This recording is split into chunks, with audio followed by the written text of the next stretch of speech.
invitada muy especial, Delcy Rodríguez. Delcy fue mi canciller favorita. Bueno, con el permiso del presidente de la República, tuvo unas victorias, pero muy buenas en la Cancillería. Actualmente es candidata a la constituyente. Somos candidatos. Somos. Pasa que tú sabes que estoy asumiendo algo que decía María Alejandra Díaz el otro día, que decía que nosotros tenemos que hacer propaganda para quien sea, pero esa constituyente va. Así es. ¿Ok? Así es. Estuviste ahorita en una reunión. Delcy va a estar poco tiempo con nosotros y después arranco yo. Estuviste ahorita en una reunión con las víctimas de la Guarimba. ¿Qué resultado tuvo? Bueno, primero recordar, Mario, que el Comité de Víctimas forma parte integrante de la Comisión de la Verdad, creada a instancia del presidente Nicolás Maduro en abril de 2016. Y luego, bueno, se inicia un proceso donde el presidente Maduro pone como eje central de la Comisión de la Verdad a la víctima. ¿Por qué? Porque todo proceso de perdón, de encuentro, de reconciliación entre el victimario y la víctima debe contar también con la víctima, debe contar con su perdón, debe contar con su reflexión y sobre todo la reflexión del victimario. Y cuando el presidente crea la Comisión de la Verdad, dice, uno de los sujetos fundamentales de este proceso para la determinación de la verdad, que se conozcan los antecedentes de la violencia con fines políticos para causar graves delitos contra el orden constitucional, esté presente la víctima también para un proceso de reparación de la víctima y pueda darse entonces el proceso de reconciliación. Nosotros hemos venido haciendo ese trabajo. Recuerda también que el presidente Maduro convoca a la oposición venezolana a que se incorpore a la Comisión de la Verdad, de la Justicia, de la Reparación a la Víctima y la Paz, y la oposición se negó al presidente a formar parte de esta comisión. Sin embargo, hay que recordarlo también, en la mesa de diálogo, uno de los acuerdos formaba parte de la Comisión de la Verdad. Y en ese espacio de la mesa de diálogo, a pesar de que la oposición no se incorporó a la Comisión de la Verdad, nosotros valoramos las informaciones y solicitudes que ellos hicieron a la Comisión de la Verdad. De tal forma que la Comisión de la Verdad, hay que señalarlo, al igual que el proceso de diálogo y el proceso de diálogo ya mayor, que significa la constituyente, han sido mecanismos promovidos directamente por el presidente Nicolás Maduro en búsqueda del encuentro de los venezolanos y las venezolanas de forma pacífica. Bueno, este trabajo de los distintos casos lo veníamos haciendo con las víctimas. Y hoy yo convoco particularmente por dos razones. La primera razón, lo que fue la posición del Comité de Víctimas, sobre todo la Guarimba del año 2014, en relación a la medida dictada por el Tribunal Supremo de Justicia en el caso del señor Leopoldo López. Bueno, las víctimas dan un paso al frente y nosotros como venezolanos tenemos que dar un reconocimiento a la lección moral que están dando las víctimas a Venezuela. ¿Por qué? Las víctimas dicen, a pesar de que eso desde el punto de vista personal nos afecta a nosotros, nos afecta en nuestro dolor particular por los seres queridos que perdimos producto de esa violencia, bueno, no seremos nosotros quienes cerremos la puerta al diálogo, quienes cerremos la puerta a la reconciliación. Es la parte más afectada. Es la parte, claro, es el eje de todo proceso donde se cometen delitos, la víctima es la parte más afectada. Y allí la víctima posiciona con un nivel de conciencia por su patria, de amor y pasión por Venezuela, que decidimos convocarlos para darle un reconocimiento por la elección que nos está dando a todos los venezolanos y a las venezolanas. Tengo unos Twitter de las víctimas de la Guarimba. Dice, el primero, ratificamos que Leopoldo López es culpable de las 43 muertes del 2014, sin embargo, como víctima, ponemos por delante la paz del país. Segundo fue, respaldamos cualquier medida que se tome para acabar con la violencia en Venezuela. El dolor que hemos sufrido no lo merece nadie más. Tercero, no seremos las víctimas quienes le cerremos la puerta a la posibilidad del diálogo y reconciliación del país. Cuarto, medida López debe estar acompañada de sanción para responsables de la violencia que continúan impunes por inacción del Ministerio Público. Y quinto, reiteramos la necesidad de dar cumplimiento a las medidas de reparación y atención a las víctimas acordadas por Nicolás Maduro. Así es una forma de prevenir la violencia, de fortalecer la paz, y por eso es que yo digo que están dando una lección a Venezuela, se ponen al frente, incluso a nosotros mismos, porque nada puede estar por encima del dolor de la víctima, es el principal implicado, Exacto. es el sujeto de ese dolor, de ese sufrimiento. Y que bueno, es un llamado también, Mario, a que no se sigan produciendo víctimas en el país, a que no se produzca más dolor, a que cese el odio, cese la intolerancia. Era una de las funciones y es una de las funciones también de la Comisión de la Verdad, atender las causas de la violencia, atender el lenguaje. Nosotros tenemos que combatir y derrotar el fanatismo, tenemos que derrotar las expresiones fascistas y eso es uno de los puntos centrales de la constituyente. 100 días, hoy decía el presidente desde Puerto La Cruz, 100 días, 100 muertos aproximadamente, ¿no? Ya se habla de 90, casi los 100 muertos.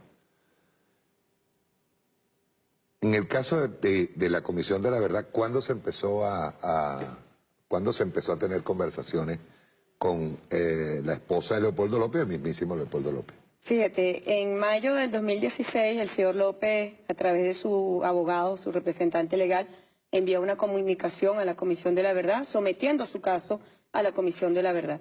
A partir de ese momento se toma el caso, al igual que otros casos, y se inician los trabajos pertinentes. En el caso de las entrevistas, una de las facultades de la Comisión de la Verdad tiene que ver con entrevistas directas con el victimario. Y ya en el caso del señor López, que fue condenado, está determinada la responsabilidad penal en las circunstancias que se le señalaron y se le imputaron. Bueno, hace aproximadamente 2 meses se iniciaron conversaciones que incluso tuvieron que ver en el marco del diálogo nacional emprendido por el presidente de la República. Que hoy volvió a llamar al diálogo. Hoy vuelve a llamar al diálogo. De nuevo. El presidente Maduro nunca ha dejado de llamar al diálogo, repito, 3 grandes eventos, el diálogo nacional, la Comisión de la Verdad y ahora la Asamblea Nacional Constituyente han sido iniciativas del presidente Maduro para que sea a través del diálogo que se pueda dar un entendimiento desde la pluralidad y la diversidad política, lo que supone la tolerancia, que es el ejercicio armonioso de la diversidad. A eso ha llamado el presidente Maduro. No vamos a claudicar en nuestro modelo. Nosotros estamos muy conscientes de lo que significa la trascendencia histórica del modelo bolivariano, de lo que significa el legado chavista, pero también la oposición venezolana tiene que aprender definitivamente a reconocer al pueblo de Venezuela, a no ser utilización bastarda como se está haciendo de los jóvenes en la violencia, sino un reconocimiento en términos de igualdad. Bueno, todo este proceso de la Comisión de la Verdad debe ayudar justamente a que el liderazgo opositor encauce políticamente sus aspiraciones, de que el liderazgo opositor cese en la violencia, cese de causar sufrimiento y de enlutar familias venezolanas. Todo debido a ¿qué? Al llamado que ha hecho el presidente Maduro. Hoy lo vuelve a ratificar y dice, una vez instalada la Asamblea Nacional Constituyente, nosotros vamos a crear una Comisión de la Verdad con plenos poderes, con facultades jurisdiccionales y desde allí vamos nosotros a reforzar la verdad, a reforzar la paz, a consolidar el Estado de Derecho, a fortalecer el sistema penal. Tú sabes muy bien, lo estamos sufriendo los venezolanos también, la crisis que vive el Ministerio Público por la posición partisana y partidista que asumió la cabeza del Ministerio Público. Bueno, desde la Comisión de la Verdad, nosotros vamos a ir a la corrección de las fallas profundas en las imputaciones de estos casos. ¿Por qué? Porque el déficit de justicia, la impunidad, ha propiciado y ha procurado la violencia. La posición partisana que ha asumido la fiscal general a partir del 31 de marzo abrió las puertas a la violencia y abrió las puertas también a procesos formales de intervención extranjera en Venezuela. De tal forma que el planteamiento que hizo el presidente Maduro cuando convoca las bases comiciales para la Asamblea Nacional Constituyente, le dice al Poder Constituyente originario, hay un tema urgente que atender, hay un tema urgente que modelar dentro del Estado de Derecho, que es el sistema de justicia. Se podría digamos, estudiar de nuevo las sentencias que se aplicaron, por ejemplo, en el caso de Leopoldo López. Es que hay que revisar las fallas en las imputaciones. ¿Por qué? Porque revisar las imputaciones te va a permitir a ti curar el déficit de justicia, te va a permitir a ti curar las fallas que ha habido en todo el proceso. Y uno de los objetivos también de la Comisión de la Verdad tiene que ver con el reforzamiento de las garantías de los derechos, tiene que ver con el reforzamiento de la garantía del debido proceso. De tal forma que cuando nosotros logremos modelar el Estado de Derecho desde el sistema penal, desde la administración de la justicia, estaremos avanzando tremendamente en la previsión de la violencia, que no vuelvan a ocurrir estos hechos violentos con fines políticos para alterar gravemente y afectar, cometer delitos contra el orden constitucional. A tu juicio, ¿qué resultados se obtienen de esta medida de casa por cárcel a Leopoldo? Bueno, primero hay que decirlo, no es una medida seccional en el ámbito de la Administración de Justicia. Estas medidas ocurren cotidianamente. Se le ha dado a varias personas. Completamente, o sea, forma parte de las medidas contempladas en el sistema jurídico venezolano dentro del caso de personas condenadas o en el caso que estén sujetas a un proceso de distinta naturaleza. Yo creo que a los efectos, en el marco del diálogo nacional, a los efectos del entendimiento y de defender la paz, recordemos que uno de los objetivos centrales de la constituyente es la defensa de la paz y la soberanía. Esto es una medida que va a atender, es una medida que avanza justamente en el entendimiento entre los venezolanos y las venezolanas. Por eso, Mario, la acción hoy del Comité de Víctimas es muy importante, es loable. Nosotros estamos a la espera que el señor López, que la dirigencia opositora den también un paso al frente y digan, atendemos el llamado al diálogo, sabemos que la violencia no es el camino y de esa manera podamos nosotros lograr un verdadero entendimiento pacífico, que es lo que hoy urge a Venezuela. Desarticula lo que venía siendo un proceso directo a un golpe de Estado, desarticula esta medida. Es que cuando tú ves las características del conflicto violento que se pretende imponer a Venezuela con una identidad bélica que no es propia, aquí nosotros sabemos que hay planes imperiales que ya han sido experimentados para destruir otros países, para atentar contra su integridad territorial. Es un cóctel que se está aplicando en Venezuela entre las bandas criminales que azotaron a Centroamérica en los años de los 80, entre la primavera árabe, entre las expresiones fascistas del esquema aplicado en Ucrania. Es un cóctel que se está aplicando hoy en Venezuela. Y nosotros tenemos que, por eso decimos, y el llamado que hacemos de la Comisión de la Verdad, es que resolvamos las diferencias y las divergencias entre los venezolanos y las venezolanas.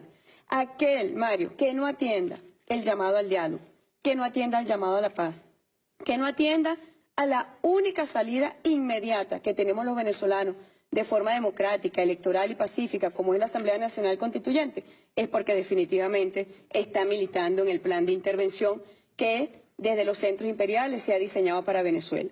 Antes nos decían que no era así, pero hace apenas 2 días vimos a un diputado de la oposición ya diciendo el plan abiertamente.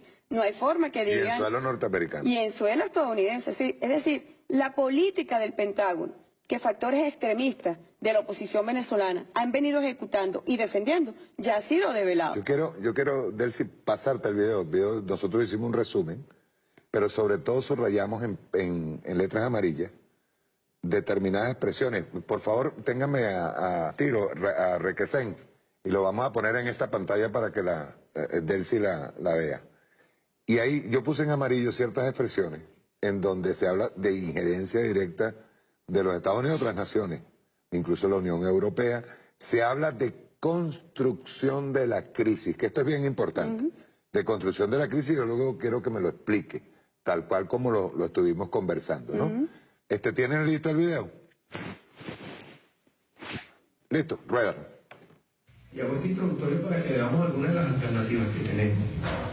El fin no es solo derrotar a la dictadura, que lo es. Eso lo dijo de Madrid. El fin es poder transformar a Venezuela con un gobierno nuevo y un gobierno de progreso. Se coge el camino de la transición, pues, justificar las razones se abren 4 canales de lucha. Primero, el institucional, que se ejerce con la Fiscal General de la República y se ejerce con la Asamblea Nacional. Decisiones que se toman desde la institucionalidad y que nosotros debemos jugar. Ahí yo juego un rol porque soy diputado, en el que se juegan los roles constitucionales y con todas las decisiones permitidas para poder avanzar en la presión y la construcción de la crisis y un escenario de ingobernabilidad. Sobre eso, la fiscal ha avanzado. La fiscal ha agotado cada uno de los mecanismos legales y constitucionales antes de decretar el 333 y 350 que declaró la fiscal. Y desde la Asamblea se ha venido trabajando también. La designación de los magistrados, que deben nombrarse antes del 14 de julio. Nosotros vamos a designar los magistrados antes del 14 de julio y aunque adentro seguro no los van a reconocer, la comunidad internacional lo va a reconocer. Y eso, lejos de garantizar que mañana tendremos un Tribunal Supremo de Justicia nuevo, nosotros vamos a poder contribuir con un escenario de agitación, rebeldía, pero sobre todo de crisis para poder agudizar el conflicto que estamos viviendo. Y como les repito, aunque nosotros quisiéramos nombrar un presidente nuevo, ministros nuevos, la conformación de un Estado es mucho más compleja que su propia conformación. Por lo que hoy los dos cañones, aunque los tres frentes, el del CNE, el del defensor, el del TCJ y el antejuicio de mérito Nicolás Maduro, están andando, los cuatro, perdón, son dos los más probables que concretemos, son dos los que vamos a concretar a corto plazo. Ustedes escucharon las declaraciones del vicepresidente de Estados Unidos, antes del 14 de julio se designan nuevos magistrados en Venezuela, los vamos a designar y vamos a contar con el reconocimiento de la opinión pública y los gobiernos fuera de nuestro país. Y el antejuicio de mérito a Nicolás Maduro por usurpación de funciones, por delito de lesa humanidad, por derechos humanos y por violación clara y flagrante de la Constitución. Y desde el 2009 era bastante complejo conseguir el apoyo de los países afuera. En la OEA siempre perdíamos las votaciones. En cualquier organismo internacional era muy difícil construir una alianza positiva. En este caso contamos ya con el apoyo y el reconocimiento de la Unión Europea, de muchos países asiáticos, de organizaciones internacionales, del Vaticano, de Estados Unidos y de 20 países de la Organización de Estados Americanos. Un avance significativo. ¿Suficiente? No lo es. No lo es porque en la última votación de la OEA ganamos 20 a 5 y necesitaban 23 votos. Pero en el camino de la transición, los tiempos en política son claves. Hubo 8 países que se abstuvieron. Y disculpen la informalidad, a mí también me preocupa esos países. Pero no podemos, por el contrario tenemos que convencerlos. Los países que votaron con Maduro, yo no perdería ni un segundo con ellos. Pero son 8 países que se abstuvieron, que nosotros tenemos que seguir trabajando en convencerlos. Nosotros no podemos dejar que se llegue al 30 de julio sin que en este país haya una paralización absoluta de la vida cotidiana de la gente. Empresas que no se paren, que sus trabajadores no vayan. Y si quieren ir los trabajadores y trabajar en su empresa, pues está trancado por donde llegan. Y eso tiene sus pros y sus contras. ¿Sí? Hay gente que se molesta. Pero señores, el 16 de julio quedarían 14 días para la constituyente y ya no tenemos nada que perder. Lamentablemente en Venezuela hemos cometido errores, o no errores, pero hemos tenido acciones que hoy dan miedo. El paro del 2002 nos hace a nosotros repensar el paro hoy en el 2017. El golpe de Estado en el 2002 nos hace a nosotros repensar, los militares de la Plaza Altamira nos hacen a nosotros repensar en un pronunciamiento militar. Eso pasa y eso sucede y es una discusión que se da todos los días en nuestro país. Pero la consulta nos permite a nosotros justificar, y más que justificar, lograr un efecto detonante y desencadenante de lo que es la paralización del país. Lamentablemente el gobierno nos está llevando a nosotros a una guerra. Ahora, si el gobierno no quiere guerra, vamos a dársela y vamos a paralizar Venezuela. Y sobre eso nosotros avanzaremos. Y miren, no sé qué va a pasar en este país. Pero les puedo decir que mañana va a ser el Nicolás Maduro.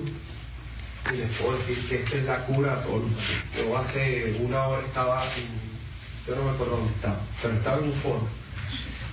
Y un señor me preguntaba, Juan, ¿y si ustedes paralizan Venezuela y el gobierno igual hace la constituyente? Si eso pasa en este país, sería una soberana guerra, señor. Y él decía, bueno, pues tienen que tener un plan B. Bueno, pero ¿cuál es el plan B? ¿Cuál cree usted que es el plan B? Y él me decía, bueno, que nos invadan. Eso es atrevido. Pero para llegar a una intervención extranjera tenemos que pasar esta etapa, ¿no? Eso es claro. Sobre todo arranco por lo último, ¿no? Que están decididos definitivamente a gobernar sobre una Venezuela en ceniza. ¿Verdad? Pero hay varias cosas allí, ¿no? Primero, la intervención de la fiscal. Yo quisiera saber en este momento qué opinión tendría la fiscal con respecto a la medida tomada por el Tribunal Supremo de Justicia. Y en todo caso, si el Tribunal Supremo de Justicia sigue siendo gobernado por el Estado, como dice, por el presidente de la República, es decir, no hay división de poderes según ellos. Hay una construcción de la crisis, eso sí quiero que nos detengamos un momento en eso, ¿no? Y luego hay se asoma que está el vicepresidente de Estados Unidos el que da la orden, el que le está dando la orden para crear las condiciones de crisis para paralizar el país porque le da la gana. Es decir, es gobernar sobre una Venezuela en cenizas, no importando la guerra. Es que las palabras de este cipayo, según definición del Papa Francisco, no tiene pérdida alguna. Fíjate, dos temas. El primero de ellos, cuando el presidente Maduro, a partir del año 2014, denuncia la guerra económica contra Venezuela. No se entendía muy bien, no estaba muy claro de qué se trataba la guerra económica. Bueno, la guerra económica eran las agresiones multiformes a la economía, mediante también el linchamiento mediático, mediante el bloqueo financiero, para perjudicar el modelo de inclusión social venezolano, que demostró y demuestra en el mundo hoy que es un modelo exitoso, es un modelo que busca la igualdad, que busca que no existan más sociedades divididas con brechas gigantes entre ricos y pobres, a lo que nosotros llamamos el mundo desigual. Nosotros por ese mundo de iguales que encuentra resistencia en las membranas mundiales. Nosotros decíamos dos cosas en los espacios internacionales. El primero de ellos, la oposición venezolana, con apoyo de factores externos, está preconfigurando supuestos de hecho en Venezuela para propiciar la intervención. Construcción de la crisis. Entiéndase la supuesta crisis, la llamada crisis humanitaria. Exacto. Nosotros logramos demostrar en todos los espacios internacionales, primero que en Venezuela no hay crisis humanitaria, nuestro modelo no lo permite. Pero no solamente eso, sino que aquellos gobiernos que acusaban a Venezuela de crisis humanitaria, bueno, tienen unas cifras terribles en cuanto a mortalidad infantil, en educación, en salud, en derecho a la vida, a la vivienda, cosas en las cuales Venezuela, como su modelo, ha mostrado que es absolutamente victorioso y por lo cual lo convierte en un objetivo imperial. Cuando Obama decreta aquella orden ejecutiva diciendo que Venezuela es una amenaza a la política exterior y a la seguridad nacional, lo que está diciendo es el modelo venezolano político ideológico de inclusión, de democracia participativa, es una amenaza al modelo del mundo desigual. De hecho, ellos cambiaron la palabra comunismo definieron ahora el enemigo como la democracia participativa. Exactamente, la democracia participativa es algo que no se entiende en el mundo. Por eso les cuesta entender las elecciones sectoriales que vamos a tener en este momento en la Asamblea Nacional Constituyente, porque es desarrollo justamente de la democracia participativa. Y el segundo elemento lo denunciamos el 3 de abril en el Consejo Permanente de la Organización de Estados Americanos, cuando Almagro presenta su segundo informe sobre Venezuela. El cipayo no le perdió ni una coma a ese informe. ¿Qué decía ese informe? No se trata solamente de derrocar el gobierno legítimo y constitucional del presidente Maduro. Se trata de superar el modelo que hoy gobierna Venezuela. Y para que eso pueda ocurrir debe darse una transición, y en ese momento de transición Venezuela pase a estar bajo un sistema de tutelaje internacional, la intervención internacional. Es un plan. Y ese plan lo han venido ejecutando, pero ese plan también, a pesar de la violencia que han lutado a cientos de familias venezolanas en Venezuela, ese plan también está siendo derrotado por el pueblo de Venezuela, por la revolución bolivariana, y no tenemos duda que la Asamblea Nacional Constituyente se convertirá en el primer flanco, como ya lo señaló, en el primer flanco detonante de cualquier expresión bélica, violenta y de agresión contra Venezuela, porque supone realmente la salida pacífica, supone la defensa que haremos los venezolanos y las venezolanas de ese modelo inclusivo de la democracia participativa. Y por eso la Asamblea Nacional Constituyente, Mario, retomo mis palabras iniciales, es el único instrumento inmediato que tenemos en Venezuela para superar no solamente la coyuntura de violencia, sino también para defender la soberanía y la independencia. Yo he planteado una duda en esto. Tú que eres experta en materia internacional, yo he planteado una duda. Un video como este se convierte en una prueba de un delito. Completamente. Ahí hay un delito, hay una instigación, incluso está llamándose a la invasión de Venezuela. Estas pruebas nosotros podemos irlas acumulando y presentarlas en la Corte Penal Internacional, por ejemplo. Lo que pasa es que la oposición venezolana no debe tener, además, beligerancia internacional, es lo que ellos procuran. El ordenamiento jurídico interno venezolano permite responder ante estas acciones que vulneran... ¿Y por personas? Claro, por personas que vulneran a la patria, que vulneran la integridad territorial, que amenazan la integridad territorial de Venezuela. En ese caso, es uno de los aspectos también a considerar en la Asamblea Nacional Constituyente.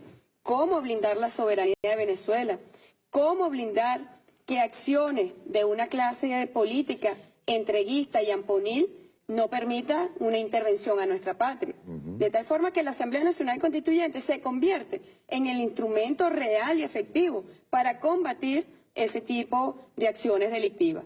Nuestro ordenamiento jurídico tiene formas de defenderse, pero debemos blindarlo.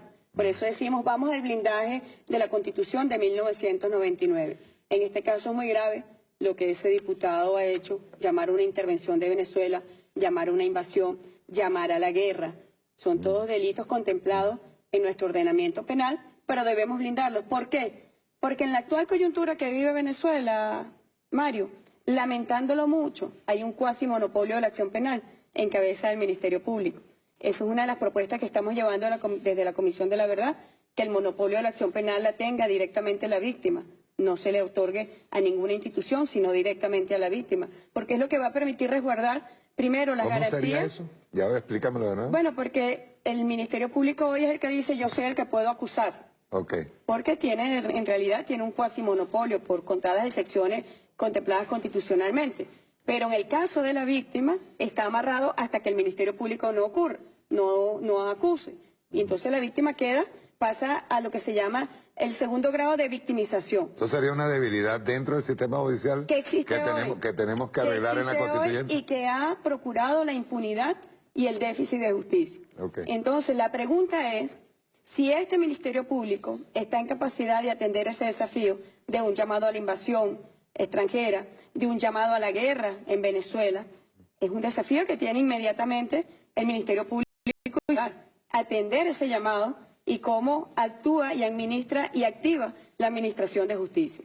Bueno, Mario, yo te puedo responder con toda seguridad que una vez instalado en apenas 22 días la Asamblea Nacional Constituyente será uno de los principales problemas a atender. Hoy lo dijo el presidente Maduro, vamos con una Comisión de la Verdad fortalecida, porque el gran proceso de reconciliación nacional pasa por la determinación de la verdad. Y la determinación de la verdad supone un aparato, un sistema de justicia penal blindado, supone un sistema penal con un debido proceso garantizado y con las libertades de los derechos humanos también garantizados. ¿A qué hora se aplicó la medida a Leopoldo López?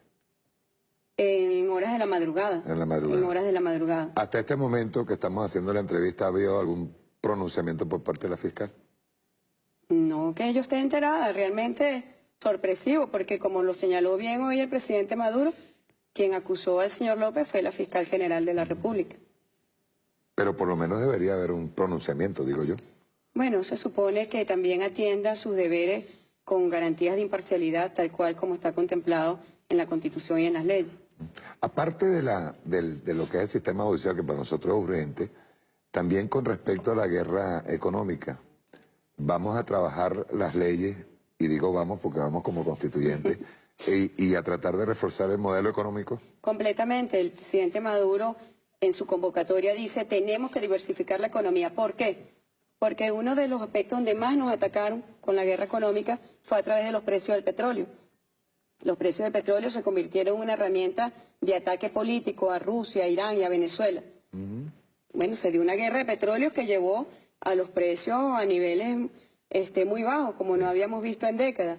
Y con el acuerdo petrolero, que hay que señalarlo sin mezquindad absoluta, que logra el presidente Nicolás Maduro, se estableció una especie de equilibrio que está justamente en ejecución, en resguardo del precio justo de nuestros recursos energéticos. Bueno, el presidente Maduro ha dicho, vamos a blindar la economía venezolana. ¿Cómo? Diversificando la producción, diversificando los mecanismos de ingreso de divisas en Venezuela, que si nos atacan por un lado, estemos blindados por el otro. Si nosotros hubiésemos iniciado un proceso que supone también una superación cultural, de rompimiento de las cadenas con la renta petrolera en un país que históricamente ha estado en sus últimas décadas amarrado al petróleo y a la producción de esta importante industria nacional. Creo que la constituyente definitivamente en esos 9 objetivos que está planteado no tiene sino que porvenir y futuro para Venezuela. ¿Sabes qué? Recuerdo ahora mismo que el presidente Chávez siempre hablaba comandante Chávez hablaba siempre de lo que eran los sectores estratégicos, por ejemplo el sector de petróleo era un sector estratégico, el sector de energía eléctrica también un sector estratégico, el sector alimento. Agroalimentario, Agroalimentario. Claro. Y decía seguridad y soberanía alimentaria. Es la forma de garantizar la independencia absoluta. Comandante Chávez decía, tenemos el poder político, debemos ir por la independencia económica.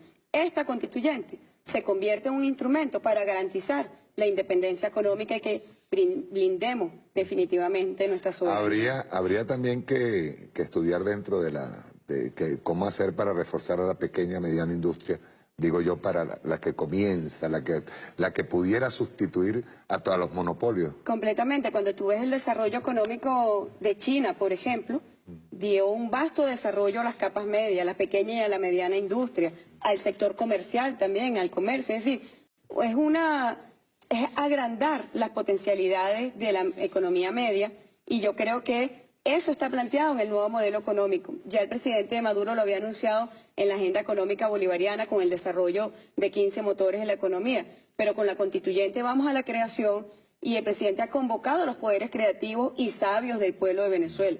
El pueblo venezolano es sabio. Ese cipayo que fue a Florida a pedir una guerra para Venezuela, a pedir la intervención, está actuando con una identidad ajena, no está actuando como venezolano, no está actuando con nuestra identidad histórica, no está actuando ni siquiera con nuestra identidad cultural. ¿Qué más oportunidad pudieron haber tenido ellos de participar, por ejemplo, en la Asamblea Nacional Constituyente? Bueno, perdieron ese pseudo capital político porque su objetivo no fue llegar a un parlamento para cumplir los objetivos de un parlamento, que es hacer y legislar leyes. Ellos desde el primer momento que entraron al edificio de la Asamblea Nacional dijeron vamos por el gobierno, vamos a derrocar al presidente Maduro por cualquiera de las vías. Entonces se inventaron el abandono de cargo, después que era colombiano, después que tenía que renunciar. Es decir, un sinfín de acciones ilegales, de acciones ilegítimas que comprometieron ese pseudo capital político. Ahorita, yo te puedo asegurar a ti que hay una mayoría política en Venezuela. ¿Y esa mayoría política cuál es? Es la mayoría comprometida con la paz. Es la mayoría política que no está con la guerra. Y por eso esa mayoría política se va a expresar en una constituyente ciudadana, en una constituyente popular, en una constituyente sectorial. Lo vamos a ver el 30 de julio, Mario. El pueblo de Venezuela no tiene esa identidad bélica del Pentágono que mostró el cipayo Requesens en Florida. El pueblo de Venezuela es un pueblo de paz, pero es un pueblo antiimperialista y es un pueblo firme en la defensa de su soberanía. Voy a hacerte una pregunta comprometida. Todavía hay gente molesta por la decisión de casa por cárcel a Leopoldo. ¿Qué le diríamos? Te voy a hablar desde varios puntos de vista. Desde el punto de vista profesional, ahí no se está hablando de una medida de libertad. Se está hablando Eso es precisamente, hay mucha gente que cree que hay libertad. Una sustitución del sitio de reclusión para el cumplimiento de la privativa de libertad. Okay. En este caso de sustitución de cárcel por arresto domiciliario. Es decir, hay una sustitución. El segundo aspecto, desde el punto de vista profesional, es que no hay exoneración de la responsabilidad penal. Okay. Porque al señor López se le siguió un proceso y ese proceso determinó una responsabilidad penal y en base a esa responsabilidad penal se le asignó una pena y está en proceso de cumplimiento de esa pena. Okay. De tal forma que no hay un proceso de liberación. Okay. Desde el punto de vista personal, y eso es algo que yo he compartido mucho con las víctimas desde hace tiempo. Nosotros, yo que fui víctima desde muy joven, desde los 7 años, mi mamá siempre nos inculcó el amor, jamás la venganza, jamás el rencor, jamás el odio. Y las personas que ejecutaron la orden de tortura y asesinato a Jorge Rodríguez, un 25 de julio de 1976, fueron a la cárcel durante 10 años.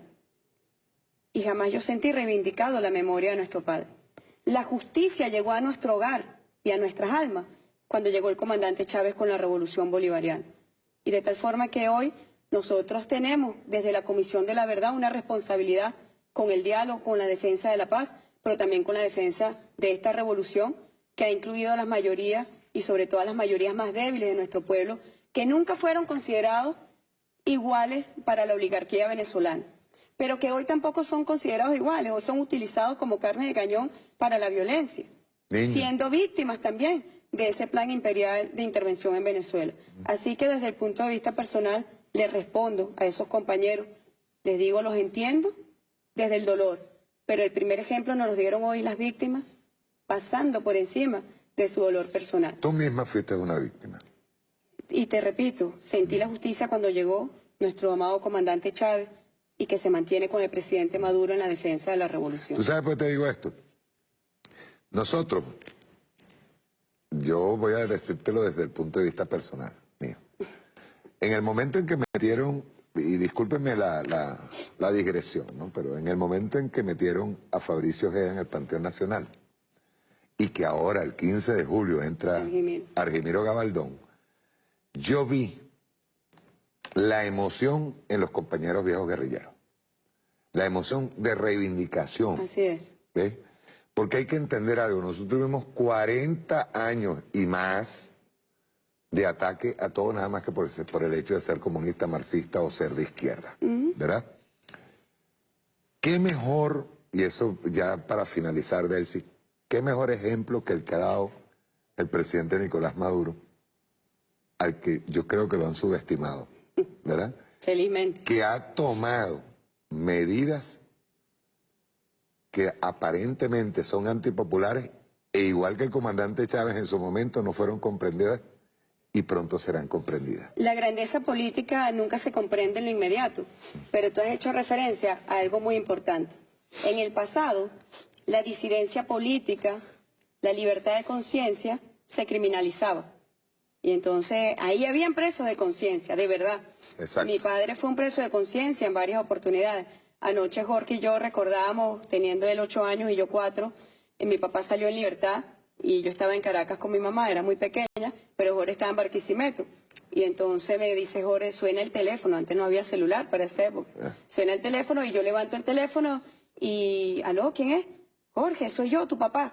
Y Jorge me cuenta, tenía 8 años, casi se desmaya de la emoción. Y te repito, ese era el pasado, un pasado donde esta oposición gobernó. Y gobernó para atropellar al ciudadano, para torturarlo, para desaparecerlo, para criminalizar su posición política. Hoy es distinto. Hoy no se persigue la posición política, sino la comisión de hechos delictivos graves, de crímenes horrendos, de crímenes de odio. Hay una gran diferencia. Y sobre todo un gobierno y una revolución comprometidos con el respeto a los derechos humanos, Mario. Y esa es la diferencia entre el pasado y el presente que marca la revolución y el futuro que deslumbra para Venezuela con una Asamblea Nacional Constituyente con estos valores humanos en presente y como objetivo para desarrollar. Una preguntita nada más, una duda que tengo. ¿Cómo crees tú quedó la oposición venezolana con esta decisión? Yo sé que no están muy contentos. Una cosa es lo que declaran y otra cosa es la profunda crisis que ya existía a nivel del liderazgo y de la competencia de ellos por sobresalir en una candidatura y la crisis que les plantea el señor López con una medida sustitutiva de libertad. Muchas gracias, Delcy. Gracias a ti, Mario. Vamos a ir a un corte y ya regresamos.